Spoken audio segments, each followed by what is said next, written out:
Valve shims. These are the 7mm valve shims that we use in these engines. The valve shims started out at 8mm in the Desmo engines with the 750 SS back in 74. All the 2-valve engines used 8mm shims like this up until 2006. And then the last of the 2-valve, traditional 2-valve engines, the S2R800 and the 695, went to 7mm valve stems, and they used the same shims as all the 4 valves have ever used, and they use in the 1000 and 1100 DS engines.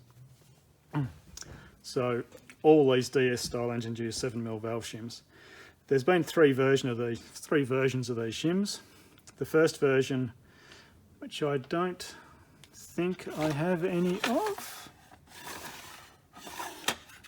Just thinking now. I'm not sure. The first version, the first 851 tricolour, looked like this, but they had 2 little feet on them.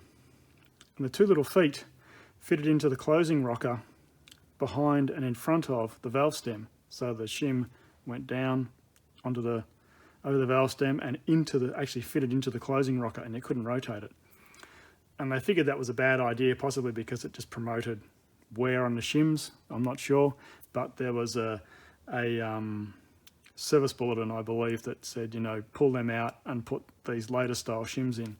And so this is the second generation shim, and you can see there's this ridge here which just increases the footprint of the shim compared to the top. And that's how they were up until this introduction of the Testastretta Evo, which is the 1098. So anything 1098, which is 2007 onwards, in a new engine, Testa Evo, 848, 1098, 1198, multi 1200s, all the 821s, the 939s, all those things, use a different shim, which is this one.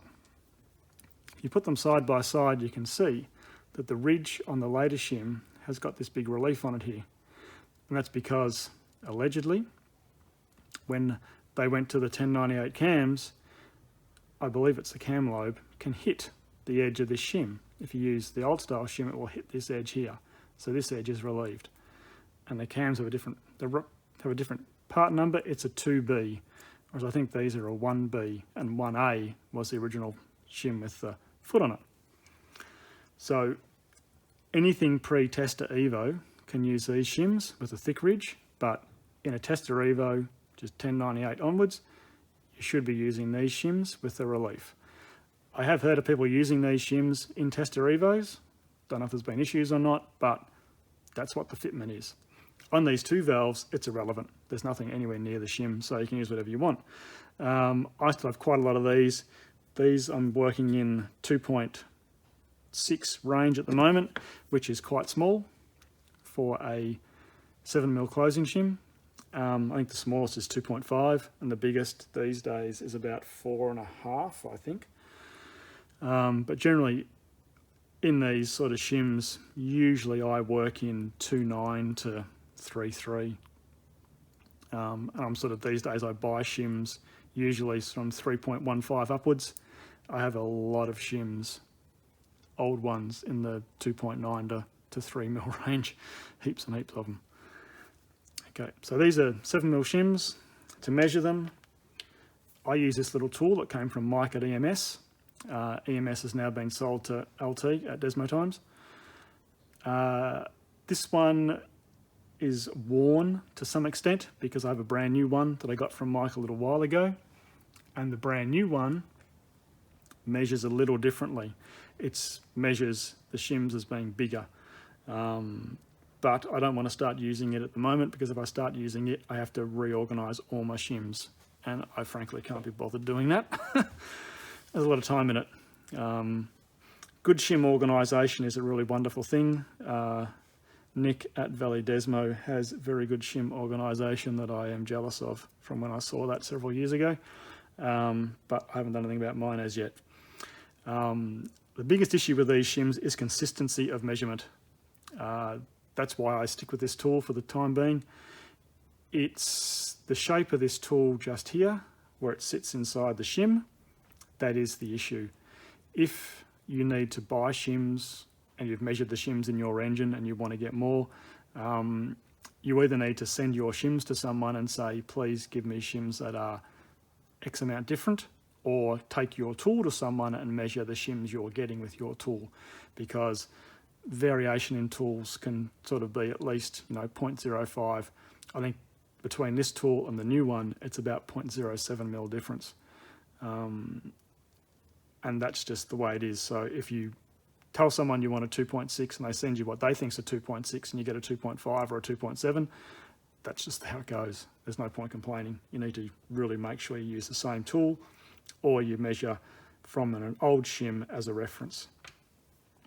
Now on this engine, the shim I took out of it, this shim here is a 2.53.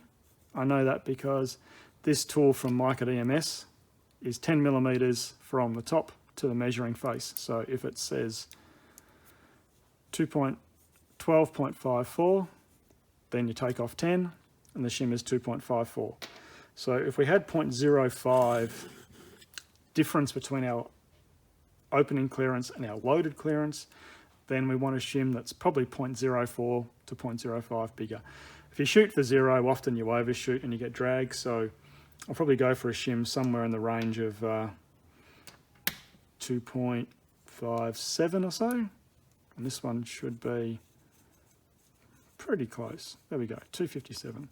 So I'll put that one in and we should get about the right result. You can get variation in shims. Sometimes if you're doing a 4-valve, and I sort of go for 0.05 closing clearance on an exhaust, and you'll put a shim in that should be right and you'll get drag. It'll be 0.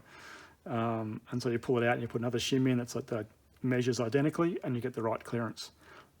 It can be quite frustrating at times, and it can be a in and out process. You don't just put some shims in it and assume it's right and off you go, because it usually isn't. Sometimes it is, but sometimes it's not. Sometimes if you're measuring a shim and put it in here and twirl it, it often just feels a bit off, like it might be rough or whatever. So what I often do is just get the stone and just give it a quick figure 8 on the stone. And once you've done that, just give it a clean off. And what that'll do is put a wear pattern on it from the stone. And so you can see in that wear pattern if the shim's flat or not. And this one's a bit odd. Bit of a triangular pattern on it. Sometimes you'll see a groove on each side where it's been sitting in the one place on the rocker and just worn into the shim. And generally, if something like that, I'll probably just throw into the recycling. Or if I run desperate, I'll rub it down. But given I've usually got so many shims of the same size as a changeover, I don't waste time with them if they're terribly worn. But it's just worth doing if you're a bit suspicious that it's not flat or it's a bit off. And that can influence your measurements as well. So it's just more in the name of consistency to do something like this.